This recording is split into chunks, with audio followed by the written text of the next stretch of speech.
I normally figure in winter, you know, I plan out to do like a couple things a day. You know, I don't push my schedule.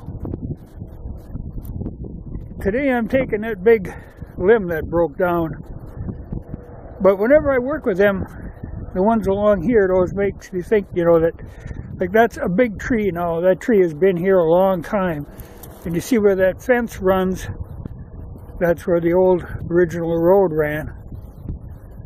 And that tree was probably just a little sapling, like these little scrawny things you see coming up.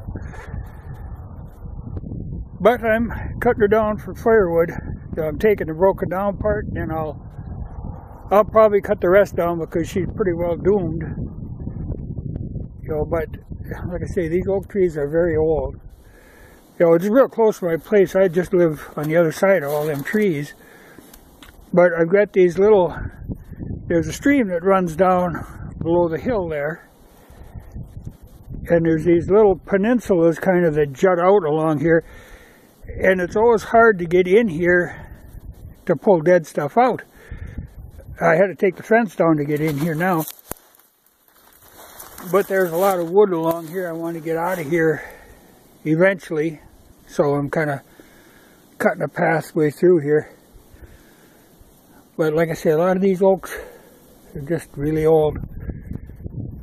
And, you know, take them out and let the young ones come, because they're full of brush in here. But like I say, this tree is real old. You know, probably saw the first white men in this part of the country. But what happened, you know, when it's really cold out here, you hear this popping and banging where trees, the sap is freezing and then they crack. And that's what originally happened to this one. It cracked, and then every year more snow and moisture would get in there and it'd crack a little more. And eventually, she just busted off. But there's a lot of good firewood in it. So I'm dragging her out of here.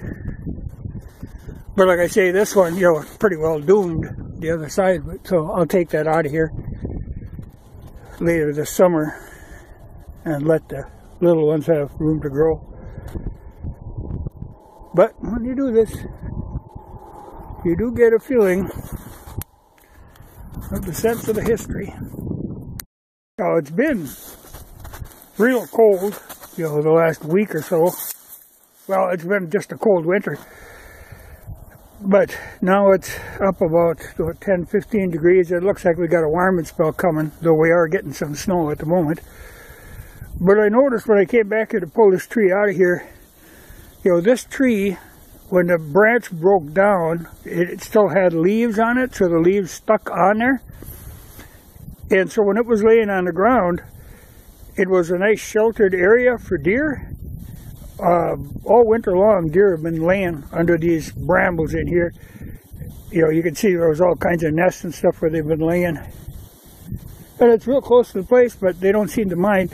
But I did notice that there was a lot of dog shit in here too. So, you know, the dogs, evidently when they're out, they run over here to check out the deer, smell, and then they got a crap there too. But I'm going to drag this big one out of here.